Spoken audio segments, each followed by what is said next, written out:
Vaqif müəllim, xoş gördük sizi. Xoş gördük. Necəsiz? Yaxşıyam. Hər zaman yaxşı olun. Var olun. Vaqif müəllim, Araz qırağında, Böyük Bəhmənlidə doğulmusunuz. Hətta Qarabağ xanı Pənahəli xan da Bəhmənlidə doğulub. Bəlkə söhbətə kəndinizdən, Bəhmənlilərdən başlayaq. Doğulub deməzdim. Bu Qarabağ namələrdə var. Pənahəli xan Bəhmənli elindən Cavanşir qolu. Bəhmənli elinin Cavanşir qolundandır. Yəni o insanlarla, o ərazidə yaşayan insanlarla təbii ki, qan qohumluğu var. Yəni kökü oradan gəlir. Oradan gəlir, bəli. O bir eldir. Yəni Bəhmənli eli bizim elimiz o böyük kişi ilə birdir. Kəndiniz necə yadınızda qalır? Kəndimiz yadımızdan çıxmır. Həmi gedib gəlməyimiz var. Deməli 1994-cü ildə bütün o Füzuli işğal olunandan sonra 93-cü ildə, 94-cü ildə orada böyük bir Qaradiz əməliyyatı, Horadiz əməliyyatı deyilən bir əməliyyat oldu. Oralar azad oldu. Yəni 94-cü ildən bizim cəmaət qaçqınlıq görmədi. Hətta o qonşu kəndlərdən, eyni zamanda Cəbrayıldan, Qubadlıdan, Füzulinin o biri kəndlərindən insanlar gəldilər, sığındılar, bizim kənddə yaşadılar. Onlar yavaş-yavaş onu tədricən yerləşdilər. Yəni bu şəkildə olub. Xatirələrinizin birində yazmışsınız ki, Arazın 1 kilometrində yaşasanız da, yalnız onun səsini eşitmişsiniz, üzünü görə bilməmişsiniz. Kədərli Araz bayatlarınız da var. Kəndinizi Arazdan tikanlı məftillər ayırıb. Tikanlı məftillər başqa hansı yaranızı qanadıb?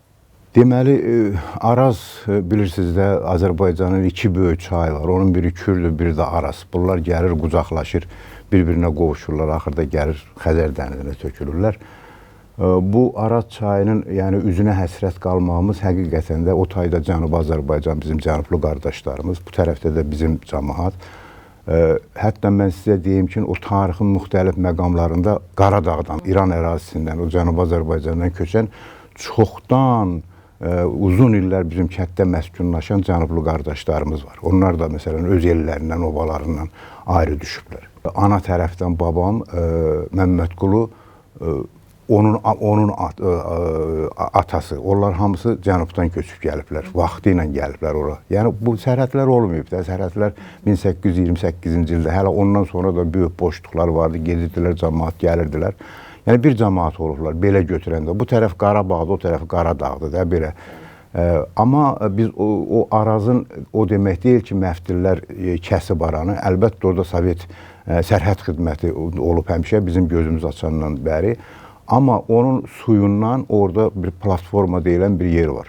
O Arazın suyundan həm İranlılar, Cənubi Azərbaycanlılar, həm də biz istifadə eləmişik. O su qalxır kəndin o yuxarı hissəsinə, oradan bütün tarlalarımız, tək bizim yox, o Qarabağ kanalı deyilən kanalın suyunu da oradan doldururlar. Yəni bu Araz nə qədər zəncirlənsə də, nə qədər tikanlı məftillərin arasında olsa da, yenə də öz səxavətini bizdən əsirgəməyib. Biz həmişə onun o suyundan istifadə eləmişik. Yoxsa oralar qupquru olar, oralarda heç nə bitirmək mümkün olmaz. Yəni bu tərəfdən də Köndələn çay gəlir, o da gəlir, suyu biraz artırır. Su həyatdır, su işıqdır.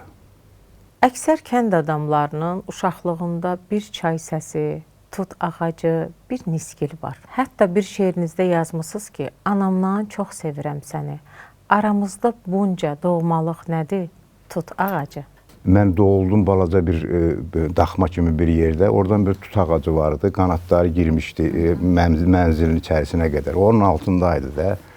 Deməli, axı elə mərasimlərdə adətən baş qatışıq olur da. Yəni o deyir, qadınlar deyir, su daşıyırdılar falan nə. O tut ağacı hər şeyi görür. Təbiət hər şeyi görür insanda. Hələ ondan da qabaq, deməli, o tut ağacından da qabaq. Bizim həyatda başqa bir tut olmuşdu. Mən başqa bir şeirimdə onu da yazmışam. Deməli, ildırım çox olurdu. İndilərdə olmur. İldırım çaxırdı, göy gurulduyurdu. İndi elə bir təbiət də biraz xasiyyətini dəyişib. O ildırım gecə ilə vurdu o həmən tut ağacını. Səhər durduq, gördük yerində külü qalıb. Allah Allah. Vallahi. Deməli, onda nənəm dedi, evimizə düşməmişdi də. Elə bil o axı ildırım hündür şeylərin üstünə düşür. O da nəhəng bir ağacdır. Əgər o olmasaydı, elə bizim evin üstünə düşərdi də. Bax, elə bir şey olardı. Onda nənəm dedi, Allaha şükür ki, o tut ağacı olub, o bizi xilas elədi. Yəni, bəzən görürsən, adi bir ağac bütün bir ailənin həyatını xilas eləyir. Onun altında biz samovar qurardıq, döşəkçələr atılardı. Bəlkə də indi mən dəqiq xatırlamıram, bəlkə də mən elə ilk şeirimi də hardasa elə orada bir döşəkçənin üstünə uzanıb orada başlamışam yazmağa. Bizim kənddə indi hələ tutu qoyuram. Elə çınar ağaçları vardı, onların 500 il yaşı vardı. İndi onlar da ovuqlandı, qırıldı, töküldü. Amma yerinə əkirlər də, yerinə yenilərini əkirlər. Vaqif müəllim, atanızı çox erkən itirmisiniz. 37 yaşında dünyasını Bəli. dəyişib. Neçə yaşınız vardı onda? 9. 9. Evet. Ağır olmadı sizin üçün? Niyə ağır olmadı? 9, deməli 37 yaşında dünyadan getdi. Allah rəhmət eləsin ölənlərimizin hamısına. Amma biz evdə 10 uşaq qaldıq. 37, yəni 37 yaşlı kişinin 10 uşağı özdə hamısı da bir qadınla, mənim anamla da. Yəni onları böyütmək, onları saxlamaq tək bir qadının hünəri deyildi. Yaxşı ki, nənəm babam da oldu. Onlar da yəni orada nənə baba indi biz qoca deyirik. Onların yəqin ki 60 yaşı, 65 yaşı varmış mən balaca olanda da belə götürəndə. Və indi Bəlkə də daha gənc olublar. Çünki bəlkə də 50 yaşı. İndi hesablamaq olar. Bəli. Mən sözün açığı fikir Ananızın da 33 yaşı 33 olubdu. yaşı Atanız vardı, rəhmətə bəli, gedəndə. bəli. 10 uşaq və 10 33 uşaq. yaşında gənc bir qadın. Bəli. Yəqin ki, uşaqlığını çox ağır keçib həmin vaxt. Yenə də deyirəm, bizim evimiz bərəkətli ev olub. Yəni biz aclıq hiss eləməmişik. Məsələn 60-cı illərdə onda bütün SSR deyilən məkanda böyük bir aclıq dalğası olmuşdu.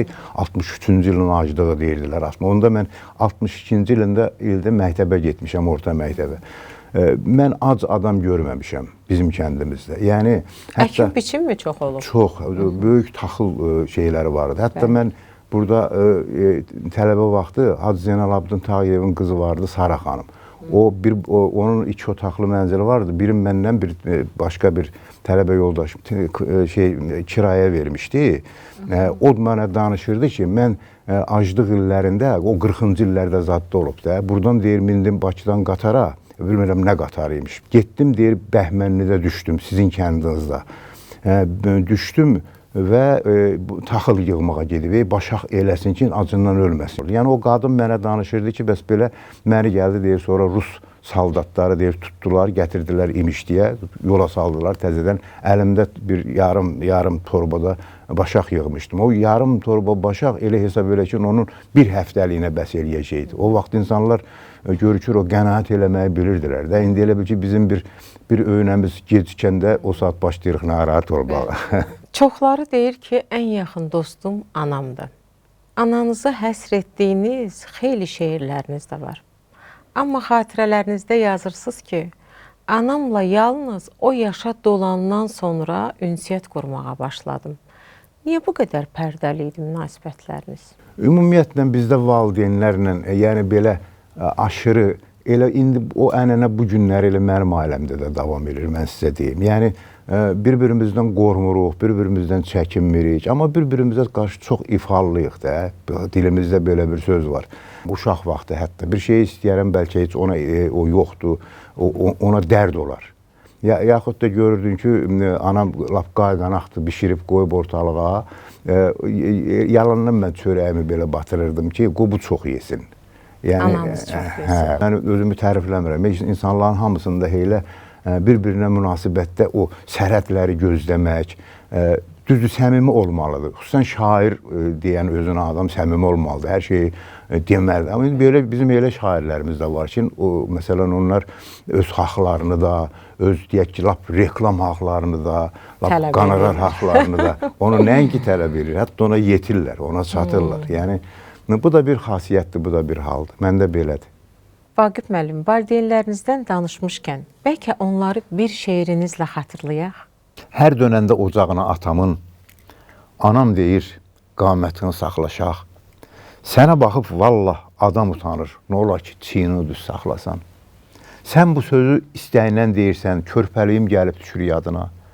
Dərd içimi qovurursa, əyirsə, özümü dik saxlamağın adı nə? Nə bilmişdin hər mətləbi duyanı? Mənim qəmim qəm yanında heç nədir, mən çiğnimi düz saxlasam, ayana, düzələrmi bu dünyanın işləri? Yer üzündən cavan gedən atamız gör evindən evimizə dönərmi? gülməz daha torpaqlara çatan üz, torpaqlara şax getmək də hünərdir. Bu dünyadan adlıya kim, keçə kim, ağrıları mərd çəkən dibinədən, susuz torpaq suyu çəkir necə ki, mənim belim dərd çəkən dibinədən.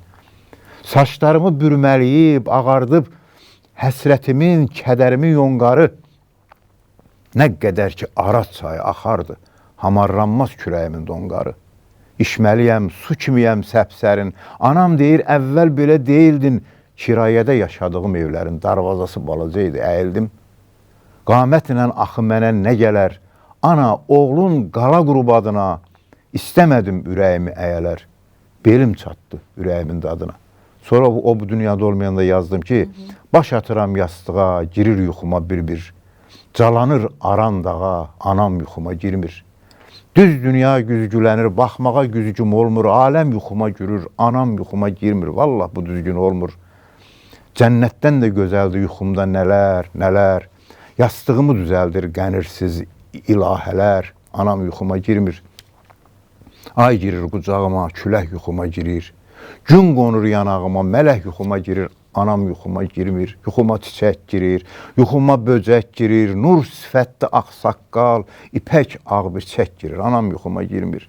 İlan yuxuma girir, çayan yuxuma girir, anamı ağlar qoyan atam yuxuma girir, anam yuxuma girmir. Yaralı dost ürəyi eləyir, yesir məni, düşmənim qardaş deyib, bağrına basır məni, anam yuxuma girmir. İmdad istəyir məndən, padişah yuxuma girir. Elə olur ki, hərdən Allah yuxuma girir, anam yuxuma girmir. Qorxu sızır ilikdən, girmir yuxuma anam. Bilir ki, körpəlikdən mən ölüdən qorxuram. Allah bütün analarımıza Allah rəhmət eləsin bütün analara.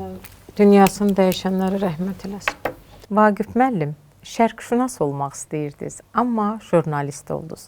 Niyə uşaqlıq arzunuzdan bu qədər asan əl çəkdiniz?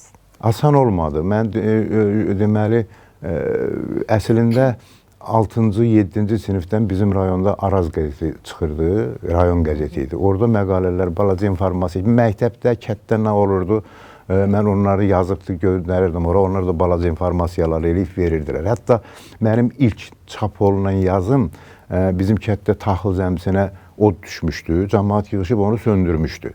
Mən də bunu sözün açığı gedib heç hadisə yerin zadını görməmişdim. Eşitdim, dükanın qabağında durmuşdum, dedilər ki, bəs oraya yanırmış, söndürüblər. Kimi söndürüb, soruşdum, familiyalarını öyrəndim, yazdım, göndərdim qəzetə. Deməli, mənim ilk yazım mətbuatda, şriftinə, yəni belə görükən şeylə çıxan yazım o oldu. Neçə yaşınız vardı onda? 6-7-ci sinifdə. İndi o Araz qəzetinə baxmaq olardı, 67-68-ci illərdə olardı da, bax belə. Ona görə mən şairliyi ilə jurnalistikanı müqayisə eləyəndə hansı bir müsahibəmdə dedim ki, mən jurnalistikaya oduna gəlmişəm. Yəni ki, o yanğın haqqında məqalə ilə gəlmişəm. Amma ilk şeirim mənim yaşıl qələmlə yazılmış qarla bağlıdır, su ilə bağlıdır, yaşıllıqla, yazla bağlıdır. Şairliyə də yazıram ki, su ilə gəldim. Bizim kəndimiz yenə də bilirsiniz də İranla sərhəddir və radiolarımız çox yaxşı tuturdu İranı. Orada o qəzəlləri, klassik ədəbiyyatın əlbəttə fars dilində idi. Amma musiqidir, o vəznin özüdür. Vəznin, yəni əruz vəzninin özü də tək İranın deyil ki, ərəblərdən gələn bir vəzindir. O bizə də aiddir, türkə də aiddir, onlara da aiddir. O vəznin özünün axıcılığı, eyni zamanda onun fonunda verilən musiqi çox təsir eləyirdi mənə. Ona görə deyirdim ki, Allahın altında o dili örgənim, bunların burada nə yazıldığını da başa düşüm də. Və beləncik bu şəkildə də gəldim Şərqşünaslıq fakültəsinə. Mən orada 2-4 aldım, bir 5 aldım və bir dənə də xarici dil pis bilirəm. Alman dili keçmişdik, bilmirdim də. Demiyorlar ki, bilmirdim. Onu da güzəşt elədilər, 3 yazdılar. Amma o bal keçmədi. O biri ili sənədlərimi getdim jurnalistikaya, ağıllı çıxdım da, jurnalistikaya verdim və mütləq dil öyrənmək lazımdır. Mən indi düşünürəm. Orada yenə də alman dili keçdim, öyrənə bilmədim. Yaxud da orada əski əlifbanı heç olmasa öyrənmə. Deyirdilər bu dərslərin hamısı. Öyrənməklə. Bizim hesab eləyin ki, klassik ədəbiyyatımızın, bizim tariximizin çox böyük hissəsi, bəlkə də bir 70%, 80% əski əlifbadadır. Yəni əsl o kökünə əlin vurmaq istəyirsənsə, gedib ora toxunmaq istəyirsənsə, o əlifbadadır. Yaxud da ki, fars dilindədir, ərəb dilindədir. Bunları mütləq bilmək lazım. Əgər doğrudan da bir məktəb keçmiş bir qələm adamı olmaq istəyirsənsə, sən mütləq bunları bilməlisən. Təbii kökü bilmək lazım. Bəli. Vaqif müəllim, tələbəlikdən danışdıq. Sızlar yada düşəndə ürəyimin telləri. O mehriban, o əziz tələbəlik illəri. Biraz tələbəliyinizdən danışaq. Ürək sızladan xatirələrinizdən. Elə biraz o dediklərim də biraz tələbəliyə bağlı idi, biraz əvvəl dediklərimdə. Amma sırf tələbəlik insan həyatının elə bir ikinci doğuluşda. Mən sizə gələndə deyirdim ki, veriliş başlayanda mən deyəcəm ki, insan bu dünyaya qaranlıqdan gəlir. Qaranlıq bir dünyadan gəlir və bir ömür boyu bir işıqla gedir və yenə də qaranlıqda qutarır. Yəni bizim həyatımız o qaranlığla bu qaranlığın arasındakı işıqdır. Belə götürəndə. Hətta girəndə dediniz bura qaranlıq deyil, işıqlıdır. İşıqlıdır. Amma mən o insan həyatında orta məktəb bir doğuluş hesab eləyirəm. Universitet illərini bir doğuluş hesab eləyirəm. İnsanın iş həyatına başladığını bir doğuluş. Bunların hamısı o yeni işıq şeylərini adlamaqdır mən öz düşüncəmə görə. Və dostlar, tələbə dostlar heç vaxt unudulmur. Tələbəlik dostlarınızdan dediniz. Mən biləni professor Qulu Məhərrəmli də sizin tələbəlik yoldaşınız olur. Onun da yoldaşı Zenfira xanım Məhərrəmli. O da bizimlə oxuyur. Və həyat yoldaşınızdan rəfiqə olub hətta. Elin də rəfiqədir. Yenə də rəfiqədirlər. Elə mən də Qulu ilə qardaşam. Qulu Məhərrəmli haqqında, onun deməli 70 yaş olanda mən bir kitab yazdım. İri planda Qulu Məhərrəmli. Jurnalist kimi, həm dilçi kimi, həm müəllim kimi, həm çox maraqlı bir insandır. Dost insan kimi mən onun bütün həyatını incələdim və onu da özümə bir borc bildim ki, mənim demək tələbə yoldaşlarımın arasından belə bir ziyalı, belə bir mütəfəkkir insan çıxıb. Xanımınız Rəhlə Gülgün əvvəl tələbə yoldaşınız, sonra isə ömür gün yoldaşınız oldu. Bu sevgi hekayəsi necə başladı? Bunlar şəxsi söhbətlərdir. Nə olacaqdı ki? Maraqlı danışa bilərsiniz. Məndən çox onun yadında qalıb. Deyir güya nəsə, mənim bir şeirim olub, çıxart ürəyini gün işığına, qoy düşsün ürəyin gün yağışına. Nəsə belə bir şeirdir. O şeiri... O şeirlə də sizi çox sevmişdilər hətta. Çox dillərdəydi o şeir. Hətta Məmməd Araz onu çox bəyənmişdi. Mən də o nəyi bəyənibsə onu mən metr sayıram da, o meyardır. Deməli, orada o şeiri mən unutmuşam sözün açığı. Düz deyərsiniz ki, yəqin burada bir sevgi elə o qədər də güclü olmayıb. Amma biz 3-cü kursdan bizi ayırdılar. Mən radio-televiziya jurnalist bölməsini bitirmişəm, o da. Bizim ikimizi göndərdilər Azərbaycan televiziyasının gənclik redaksiyasında təcrübəyə. Bax, o təcrübə zamanı getdik, gəldik, müəssisələrə getdik, nə bilim, obyektlərə getdik, verilişlər çəkdik, kadrlar hazırladıq, öyrənirdik də belə. Ondan sonra bizim münasibətlərimiz başladı və bu həqiqətən də artıq indi o ildən 73 gör hardadır, mən onu da sayıram. Tələbəliyimizin ilki 73-dən indi də 52 ildir biz bir yerdəyik, bir ailə başındayıq. O da jurnalistdir, o da yəni tanınmış imzalardan biridir, Yazıçılar Birliyinin üzvüdür, Jurnalistlər Birliyinin üzvüdür, bax belə. Mən bildiyimə görə siz gəncliyinizdə yazdığınız Nənəm sizdədirmi? Şeirini kənddəki dehlinizə yazmışdınız. O uşaqlıq sevgisi mi olub, yoxsa sadəcə böyüklərmi? O vaxtı var idi da, beşik kəsmə deyirdilər. Yox, yəni bunlar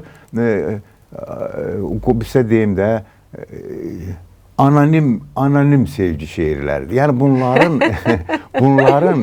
bunların hamısını aparıb bağlamaq olmaz ki, bu kiminsə bir nəfə. Hətta mənə bir görüşlərin birində bir gənc şairlərdən biri soruşdu ki, Vaqif müəllim, mən çox yazan şairlər sırasındayam. Deməli, bəs sizin o qədər sevgi şeirləriniz var. Onların hamısını bir adama yazmısınız. Deyirəm ki, mən dəliyəm, ya onların hamısını bir adama yazdım. Bilirsiniz nətərdir?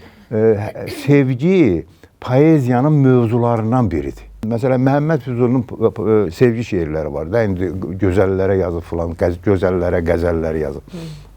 Amma onlardakı obrazlı ifadəni, obrazın yükünü bəlkə bir 1000 dənə Leyli düzülə o bir beytdəki gücü verə bilməz.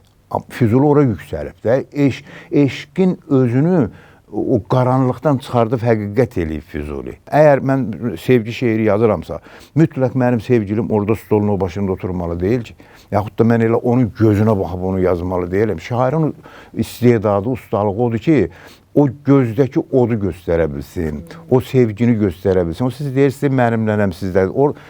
Orada bir süjet var. Həmişə elə bil ki, gəlir, oğlanı çağırır da, qız gəlir ki, mənimlənəm sizdədir. Məsələn, nənəsini axtarır da. Lap axırda da oğlan yaşada olur, yəni evlənmək yaşına. Soruşur ki, nənəm gəlin axtarır, mənimlənəm sizdədir. Yəni, artıq bu dəfə oğlan soruşur. Bu süjetli şeirləri mən sevirəm. Bir sevgi şeirinizi deyə bilərsinizmi bizə? Sevgi nədir? Sevgi qədim bir adətdir. Səni candan alır, alır.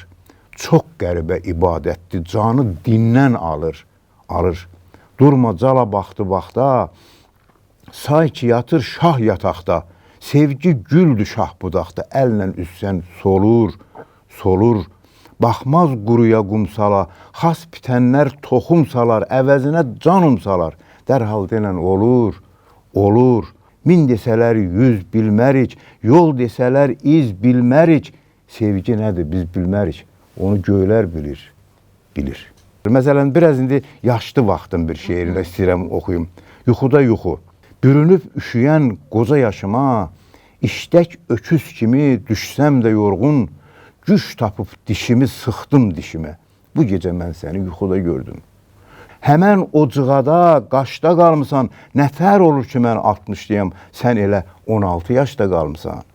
Qalın illər altda titrəyirəm mən, həsrət yorğanının şəriki sinəm, istədim üzündən, əlindən öpəm, dedin, haqqın çatmır hər ikisinə.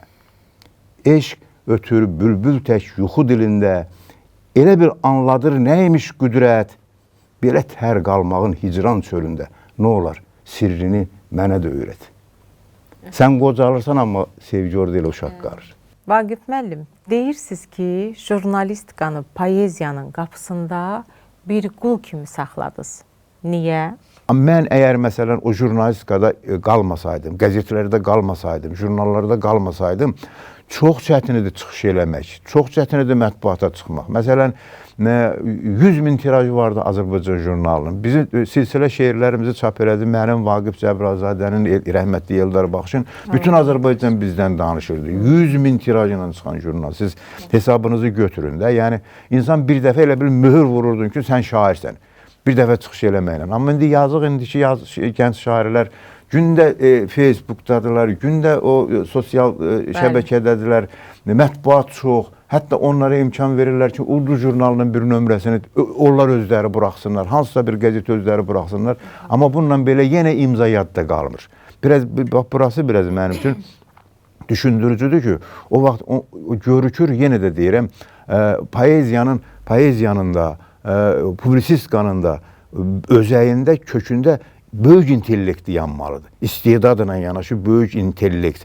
Bizim jurnalistikanın inkişafında Rus mətbuatının, 19-cu əsr Rus mətbuatının, o dövrdə yazırdılar, Rus yazıçıların əksəriyyəti publisistika ilə məşğul oldular. Yəni, onun böyük təsiri var. Böyük təsiri var və onlar inkişaf elətdirdi. Mirzə Cəlil inkişaf elədi oradan. Əli bəy Hüseynzadə düzündə türk stilində yazırdı filan elirdi. Ömər Faiqliyəm. Onların hamısının, onlar oxuyurdular onlar. Və bizim sonraki o Sovet jurnalistikası deyilən jurnalistikanın özündə də həmən təsiri var. Eyni zamanda bizim klassik mətbuatımızın, əkinçidən üzübər gələn mətbuatımızın təsiri var. Amma mən düşünürəm ki, Azərbaycan jurnalistikasının, xüsusilə bədii publisistikanın inkişafında bizim ədəbiyyatımızın çox böyük rol olub. O mənada, yəni işlətdim, orada da yəni obrazlı demişəm ki, mən bir qul kimi işlətdim jurnalistikanı. Əksinə, mən heç birisinin şərəfini heç birisinə vermədim. Amma ayaq üstə durmaq üçün, bir şair kimi formalaşmaq üçün mütləq o meydanda, o qazanın içində qaynamalısan ki, sən. O mənada deyilib o söz ki, yəni burada əslində onlar ikisi də qardaşlar. Bugünün özündə də mən yəni jurnalistika ilə ciddi şəkildə məşğulam. Vaqif müəllim, 10 ilə yaxın Mədəniyyət və Turizm Nazirliyində şöbə müdiri işləmisiniz. Bəli. Məmurluq şair azadlığını çərçivəyə salmadı ki? Bilirsiniz nətərdir? Yəni, əlbəttə, insan gərək, əgər məsələn, Gabriel Garcia Marquez, Kolumbiya yazısı, ömrü boyu ancaq yazısı ilə məşğul olub. Hətta yazır ki, mən gün ərzində 18 saat işləmişəm. 18 saat bilirsiniz nə deməkdir? Yəni, heç ümumiyyətlə bu adam yatmayıb da. 18 saat işləyən adamın yuxusu olmaz. O yaxşı olar ki, şair həqiqətən də heç işləməsin. Bizim vaxtımızda bəlkə də bu mümkün idi. Çünki kitabımı çıxırdı, böyük qonorar verirdilər. Sonuncu dəfə Sovet dağılanda, mən axırıncı 40-cı otaq adlı kitabım çıxdı, 15 min ona pul almışdım. 15 minə ev də alardım, maşın da alardım. Yəni, vardı, insan o qonorarla yaşaya bilirdi.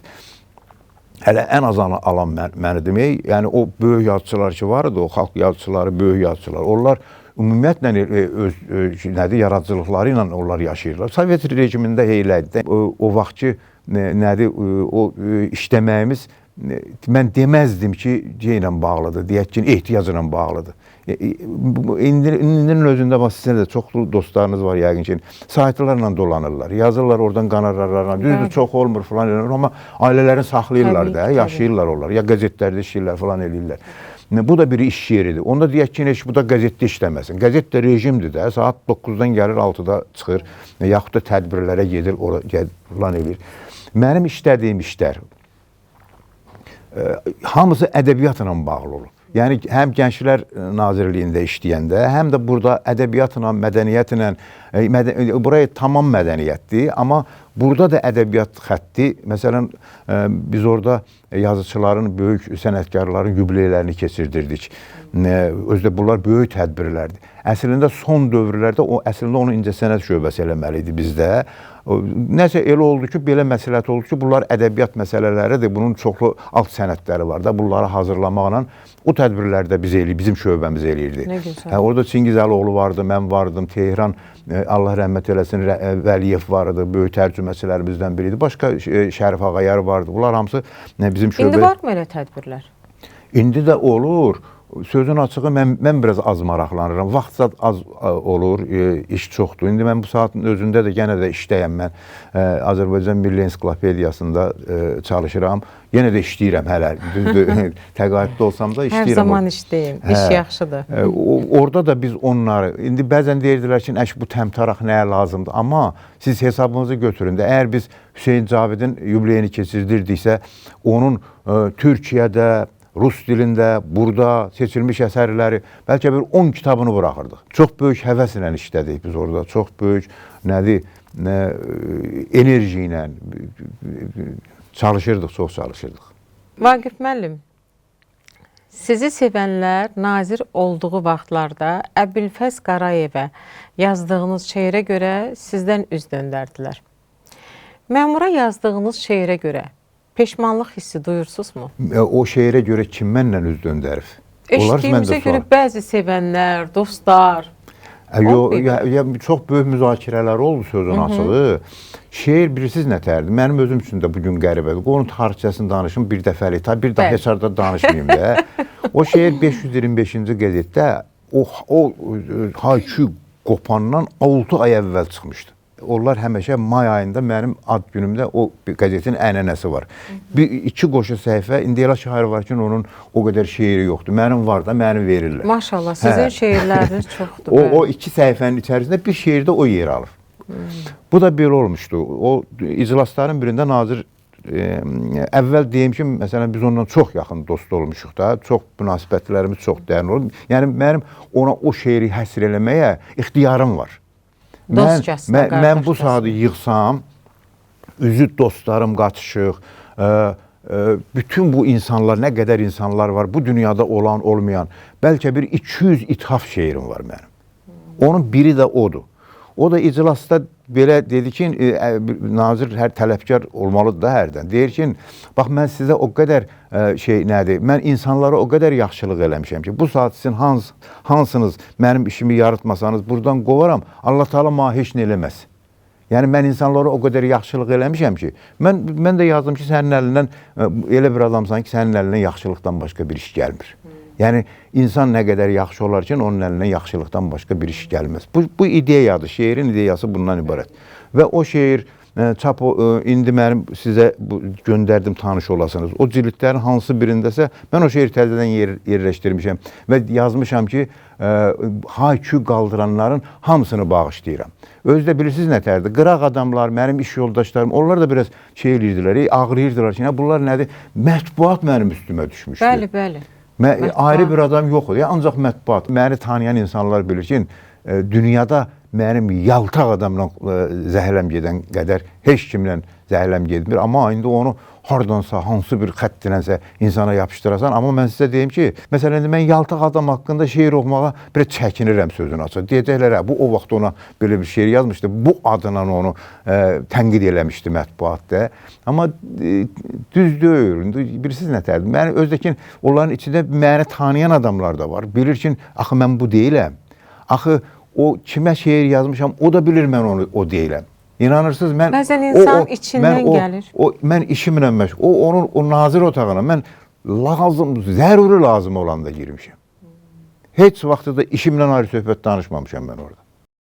Bəzən insan içindən gəlir, gözəl sözlər demək istəyir, ifadə eləmək istəyir, içindəkiləri tökmək istəyir, yazmaq istəyir, amma o dalım var. Mənim doğum günümdə belə bir çox gözəl bir şairimiz var, adını deməyəcəm. Mənə qısa bir şeir yazmışdı və biz düşündük ki, o şeiri heç yerdə açıqlamayaq. Çünki insanlar siz dediyiniz kimi başqa bir fikrə düşə bilərdilər, amma o insan içindən gələn bir yazı idi, bir Azərbaycan qadınına olan bir hörmət idi, bir sevgi idi. Yəni olur, insanlarda bu cür düşüncə olur. Olma lazımdır, bəs insanlar bilirsiniz nətərdir? İndi bizim klassik ədəbiyyatı gətirin də gözünüzün qabağına. Orada görün nə qədər ithaf şeirləri var. Bəli. Nə qədər ithaf şeirləri var. İnsanlar artıq çəkinir. Böyük insanların əməyinə hər şəkildə qiymət vermək olar. İndi bu da yenə də deyirəm, o sıradan şeirlərim. Mən deməli Məmməd Arazdan tutmuş, Bəxtiyar Vahabzadədən, Xəlil Rza Ulutürkdən, prezidentimiz İlham Əliyevdən, Heydər Əliyevdən hamısına mənim şeirlərim var. Ürəyim istəyib, məsələn, Azərbaycan əskərinə ithaf şeirlərim var. Heykəllər var Bakıda. Məhəmməd Füzulisindən tutmuş, Nizamisindən tutmuş, mənim heykəllər silsiləm var. Onların hamısına ayrıca şeirlərim var. Yəni, bu o deməkdir ki, mən Məhəmməd Füzuliyə yaltaqlanmam. Bir də onu o şəkildə şeyə saldılar, onu. Bir aktyora onu ifa elətdirdilər şəkilində. Görürsünüz, bunların hamısı təşkili bir şeydir də, nədirsə. Özdə sonra gördüm ki, bunlar elə nazirliyin yönəlir yavaş-yavaş nazirliyin işinin tənqidinə. Bəzi şeirlərinizi oxuyanda elə təəssürat yaranır ki, onları tələsik yazmışsınız. Elə bir sözün nazı ilə sona qədər oynamamışsınız. O yaxşı gəlib sizə yoxsa? Yox, yaxşı gəlmir. Onda deməli alınmayıb da orada da. Alınmayıb. Ola bilər. Elə bil ki, sözün nazıyla sona qədər oynamamışsınız. Oxucu hakimdir. Oxucunun fikrinə mən həmişə, hətta tənqidçilərdən daha çox tənqidçi xainlik eləyə bilər, amma oxucu heç zaman. Bilirsiniz, məndə belə bir silsilə var. Yeriyərkən dediyim şeirlər. Mən yəni hesabını görürəm, yeriyərkən bəzən adamlar indi yeməyi də yeriyərkən yeyirlər. Amma adam yolla gedəndə düşünür də, düşünəndə o düşüncələr, yaxud da mən evdə də oturduğum yerdə çıxıram eyvana, elə eyvanda çox fikirlər gəlir insanın başına, evin içindənsə eyvanda. Oradan evə qayıdınca tez qayıdıb onları şey eləyirəm. İkinci bir tərəfdən var məndə deməli işartılar. Bunlar bax siz deyən dəqiq ki onlara məsələn çox sürətlə yazılır onlar. Amma onun da içində fikir olmalı. Onun içində fikir olmasa onu yazmaq olmaz. Onların Təbii ki, çoxunu da mən fikir var. pozuram da, atıram da, düzəldirəm də. Hətta o bir cümlənin özünü düzəltmək bəzən bir şeir yazmaq qədər vaxt aparır. Bax o qısaları var, onlarda ola bilər nələrsə olsun. Və yaxud da ki, bəzən görürsən ki, insanın canı ağrıyır, amma fikir də gəlib, söz də gəlib. Elə ağrıya-ağrıya onu yazırsan. Lap xəstə halında da yazırsan. O da təsir eləyə bilər. Amma Söz gələndə mütləq yazmalısınız. məndən olsa şair, yazıcı hər axşam, hər vaxt ərzində, gün ərzində mütləq öz yazı masasında əyləşməlidir. Yenə də deyirəm, burası sizin çox şair qonaqlarınız gələcək, yazıcı qonaqlarınız gələcək. Onlara inanmayın, mən dediyim düzdür.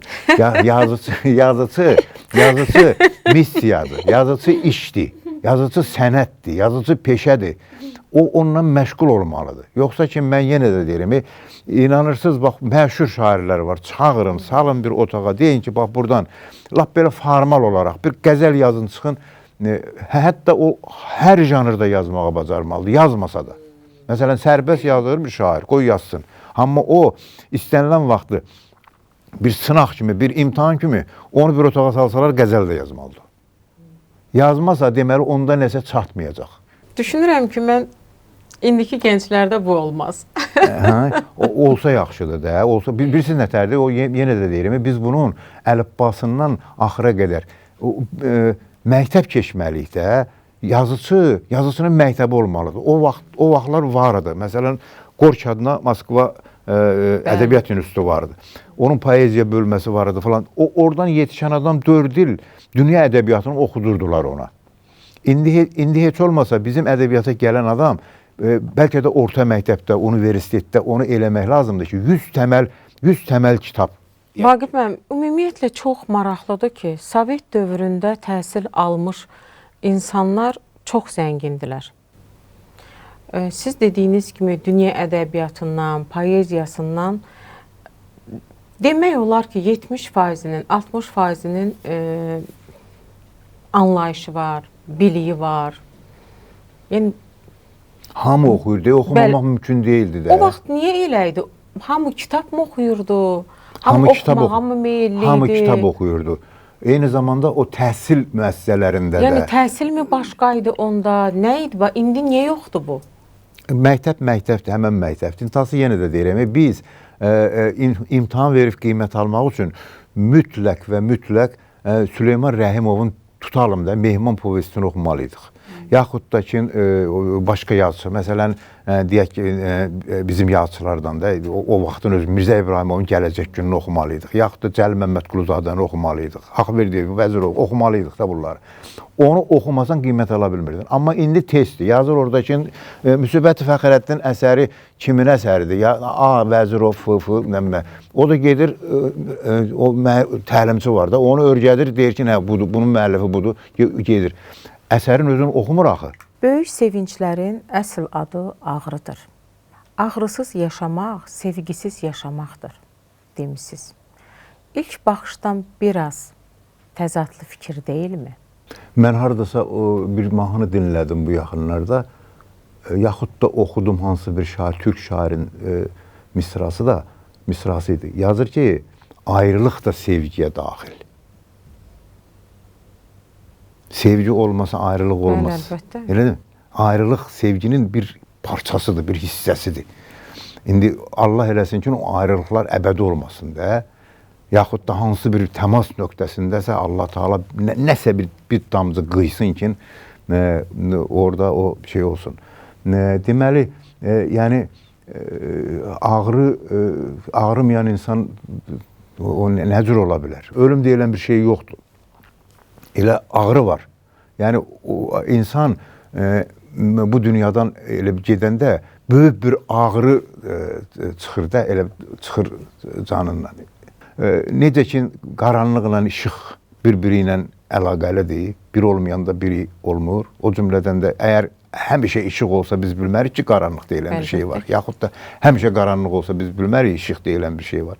Həmişə sevinc olsa dünya hırıltıdan ibarət olar. Mən elə bilirəm. İnsan məsələn necə ola bilər ki, bizdən asılı olmayan səbəblərdən deyək ki, bir ağacın budağı qırılırsa, yaxud da bir cavan insan dünyasını dəyişirsə, yaxud da bizim Qarabağ savaşında bu qədər insanlar gəldi, döyüşdülər igidliklə, həyatları bahasına. Yəni bunu sən kədərlənmədən, onda sən nə adamsan ki?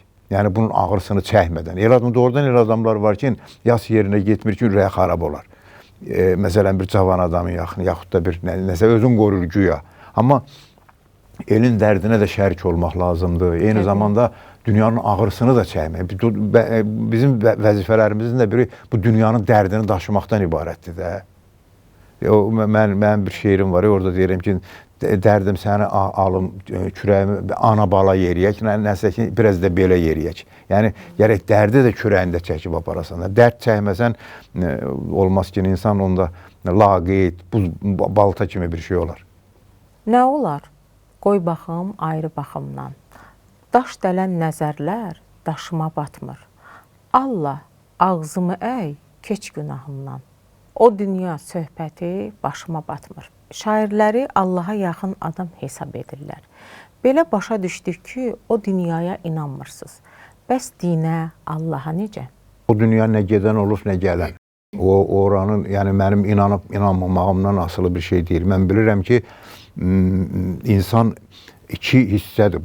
Burada bir şey var, onu da oxuyaram sizə. İki hissədir insan. Onun biri ruhdur, biri cism.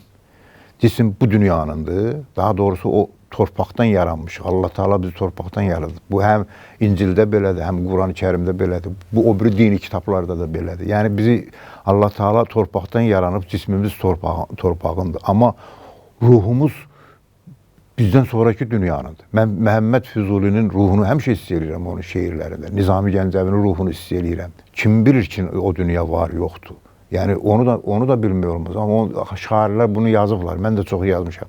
İnsan hansı bir şəkildəsə qayıdır. Məsələn, bizim məzarımızdan bir çiçək bitirsə, mütləq sənin ruhun o çiçəkdə var. Ən böyük həqiqət, işıqdakı da, qaranlıqdakı da ən böyük həqiqət ölümdür. Doğulmaya bilərsən. Bu təsadüfdür də. O nədir o? Hüceyrələrin bir üst-üstə düşmədi. Sən deməli, bəlkə də milyardlarla insan doğulmayıblar. Bəli, onlar olublar hamma.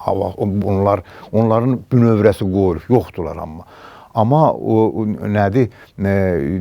O dünyaya gedib gələn olmayıb. Ölüm isə mütləq var da. Murad Köynəqalanın şeiridir. Gəl, doğulmaya bilərdin, getməmək olmaz. Onun elə bir şeiri var. Doğulmaya bilərdin, getməmək olmaz. Yəni, ölüm ən böyük həqiqətdir. Ondan da qətiyyən qorxmaq lazım deyil. Tək insanlar ahıllaşsınlar, qocalsınlar, amma heç kimə də əziyyət vermədən, heç ölümdən də qorxmadan o dünyaya bir salam versinlər. Yəni, bunun bir başqa adı yoxdur. Qorxmaq lazım deyil ölümdən. Arvad ağlayanda sevinir Allah. Kişi ağlayanda Allah da ağlayır. Bu sözlər də sizin sözlərinizdir.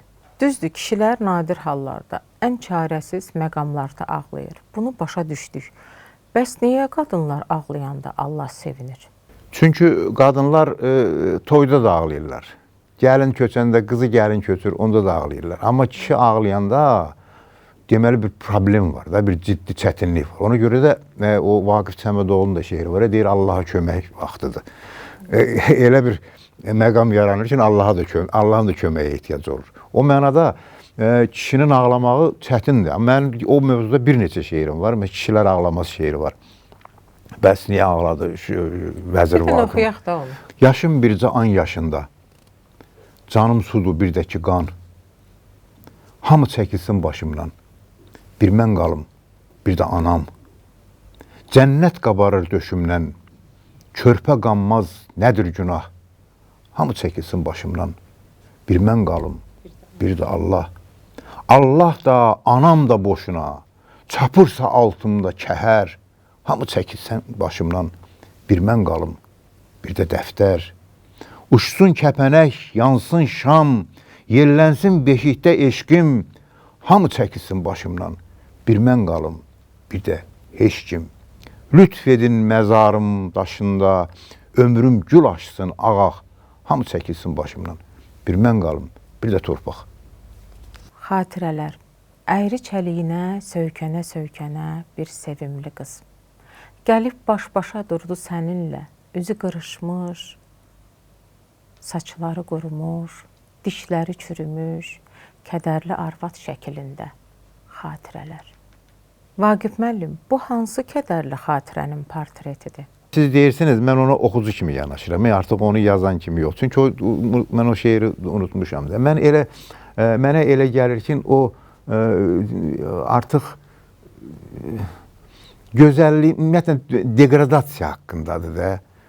Təkcə elə bu güya ki, o mənə bağlı bir adam deyil. Dünyada o qədər insanlar gözəl doğulurlar. Həm zahirən, həm təbiət etibarilə. Birdən görürsən, bəzi insanlar zahirən gözəldir, amma onların içini cəmiyyət tozlandırır. Sənin yaxşı bildiyin bir adam vəzifələrə yüksəlir, nə yaxud da biraz əlinə pul keçirir. Görürsən ki, artıq onun içi dəyişdi. Üzü qalır.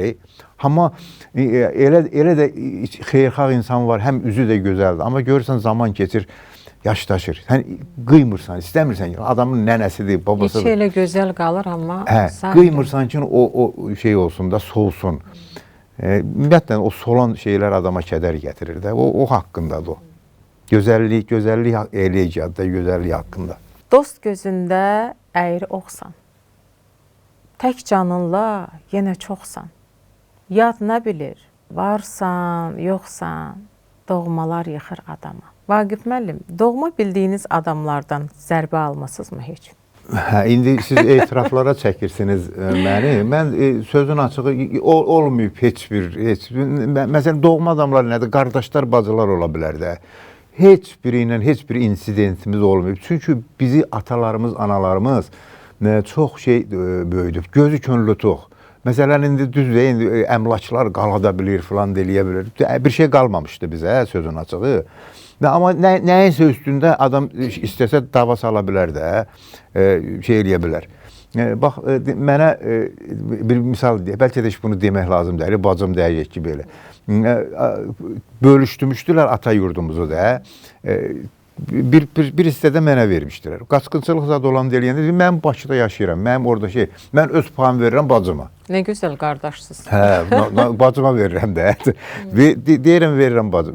Verdim ona, çıxdım, gəldim. Məsələn, mən desəydim, yox, elə bax, mən burada ağacımı bastırıram, buranı babam mənə verib, nəsə görəcəydin ki, deməsələr də ürəklərində bir sınıqlıq sad yaranardı da.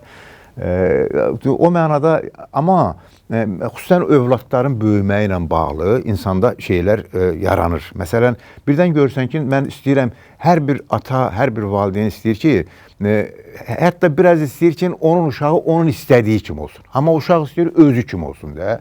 İndi mənim anam, atam mənə deyir ki, elə sən də bizim kimi ol, sən də olmayacaqdım ki, mən bu yolu tutmuşam, belə oldu da. İndi o mənada mən görürsən ki, sən yaxud da bilirsən ki, onun o hərəkəti, onun inkişafını biraz ləngidir. O bu nöqtədə dursa, səndə təcrübə var axı. Bu nöqtədə dursa, bilirsən ki, o biraz tez inkişaf eləyəcək də, tək ki, can sağlığı olsun da. O getməyəndə görsən, onunla başlayırsan, biraz hündürdən danışırsan, biraz ona sərt şəkildə yanaşırsan. Elə olanda, əgər mənim uşaqlarım olmayıb, yəni görsəm ki, hansının ki, qaşqabağı belə töküldü, deyirəm, mən qıraq adam niyə danlamıram? Qıraq adamla mənim niyə belə münaqişəm yoxdur? Çünki mən səni çox istəyirəm. Amma bir dəfə bir ekstrasens dostum var. Daha doğrusu mən ondan bir müddət mən Odular Yurdu qəzetinin də baş redaktoru olmuşam. Orada gəlmişdi Cəbrayıldan bir insan idi. Gəldi, dedi ki, mənim əlimdə enerji var. Mən bunu qoyuram, insanlar sağalır, filan eləyir, nə qayır. Mən də o vaxtı jurnalistikanın emosional tərəfindəydim. İnanırdım hər şeyə. Dedim ki, hə, yaxşı, bundan bir yaxşı əllər o tutub yanırdı. Və bizim Azərbaycanı Kaşpirovski adlandırmışdım. Onu Kaşpirovski çıxmışdı o vaxtı. Gözlərə televizordan baxırdı, güya təsir edirdi də insanların taleyinə. Ondan yazmışdım. Bir dəfə nəsə belə, yenə də uşaqlarla bağlı kədərliyəm. Çoxdan da 20 il, o adam da rəhmətə gedib. Bağdayam, zəng elədi, gəldi bağa. Oturduq, söhbət elədik, çay içdik. Gördük ki, nə qarir elə mən elə kədərli kimiyəm də, biraz keyfim yoxdur. Dedi ki, o həssas adamdır. Dedi, əgər nədir, Allah Taala sən nə bilirsən ki, sənin uşaqlarını Allah Taala sevir. istəyir. Ona görə də fikir eləmə. Hər şey onun əlindədir. O söz mənə təskinlik verdi. Yəni ki, sən onu o qədər çox istəmə. Sən onun işlərini o qədər belə də müdaxilə eləmə, çox istəmə. Sən nə bilirsən Allah Taala o sənin düşündüyün kimi istəyir ki, o uşaqların istiqaməti elə olsun. Ona görə burax onun şeyinə.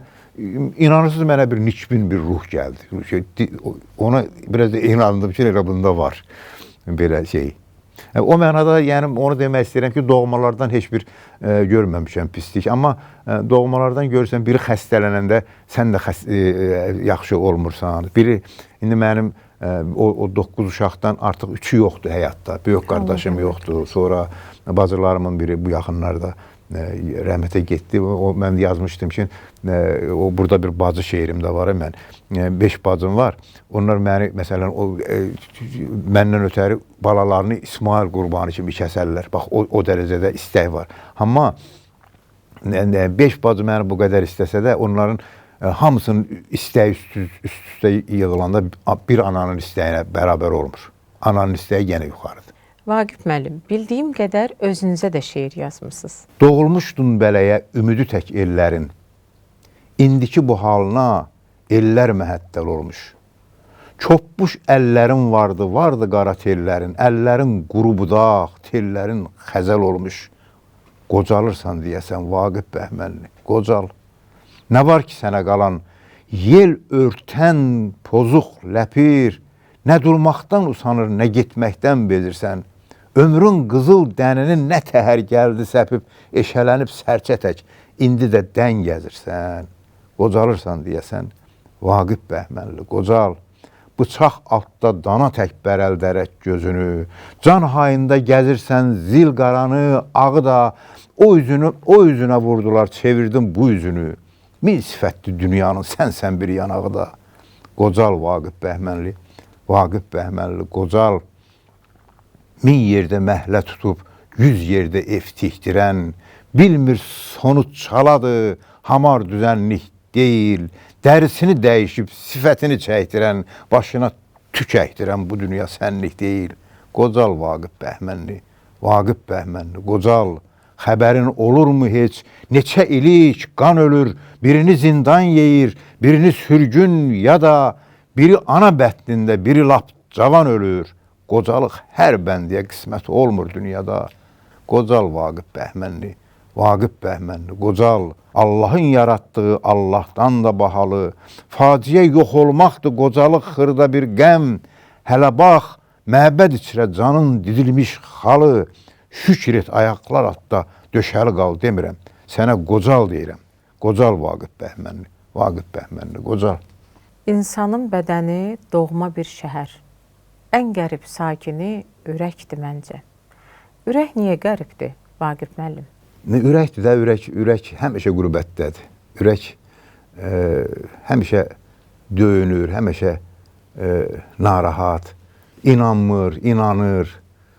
Bütün küləklər, bütün nə qədər həyəcanlar, hisslər, ayrılıqlar hamısı oradan gəlir, keçir də. Qərib qədər deyir, qəribin dili güdək olur, boynu uzun.